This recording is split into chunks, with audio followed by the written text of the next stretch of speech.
Vehicles ఎన్ని ఉన్నాయి మనల్ని మన జిల్లాలో కార్లు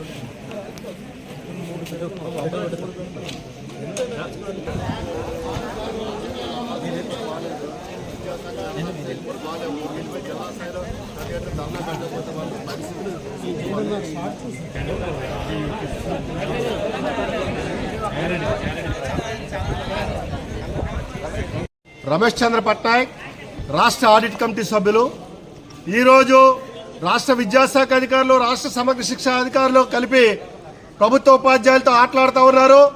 రెసిడెన్షియల్ మోడ్ ట్రైనింగ్ అని చెప్పి ఈ చలికాలంలో ఉపాధ్యాయులందరినీ తీసుకొచ్చి ఒక దగ్గర కూర్చుని పెట్టి ఉపాధ్యాయులు కూడా 100-150 కిలోమీటర్ల దూరం నుంచి రప్పించి రాత్రిపూట ఎటువంటి ఫెసిలిటీస్ లేని సెంటర్లో కూర్చుని పెట్టి ఈ విధంగా బలవంతంగా ట్రైనింగ్ ఇవ్వడం అనేది చాలా అమానుషమైన యూటీఎఫ్ గా అభిప్రాయపడుతున్నాం. మిత్రులారా, ఈ రోజు ప్రభుత్వ అధికారులు విద్యాశాఖ అధికారుల నిర్లక్ష్య వైఖరి వల్లే ఈ రోజు ఒక ఉపాధ్యాయుని ప్రాణాన్ని ఈ సెంటర్లో కోల్పోయాం.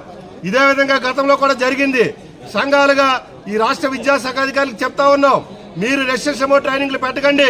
ఏదైతే స్కూల్ టైమింగ్స్ ఉన్నాయో స్కూల్ టైమింగ్స్ లో ట్రైనింగ్లు పెట్టి విడిచిపెట్టండి. ఉపాధ్యాయులు ఇంటికి వెళ్తారు. చాలా మంది ఉపాధ్యాయులు ఈ రోజు 58, 59, 60, 61 సంవత్సరాల వయసులో ఉన్నారు. వాళ్ళకి మెడికల్ ఎయిడ్ అవసరం ఉంది.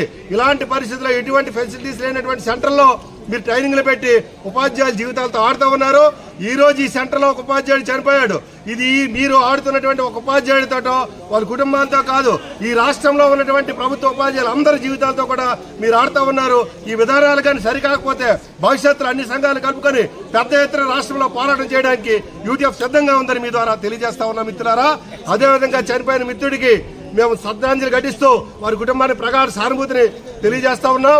ఈ రోజు ఆన్ డ్యూటీలో చనిపోయిన ఉపాధ్యాయుని కుటుంబానికి ఈ ఎక్స్గ్రేషియా ప్రభుత్వం వెంటనే ప్రకటించి వారి కుటుంబాన్ని ఆర్థికంగా ఆదుకోవాలని యూటీఎఫ్ డిమాండ్ చేస్తా ఉన్నాం.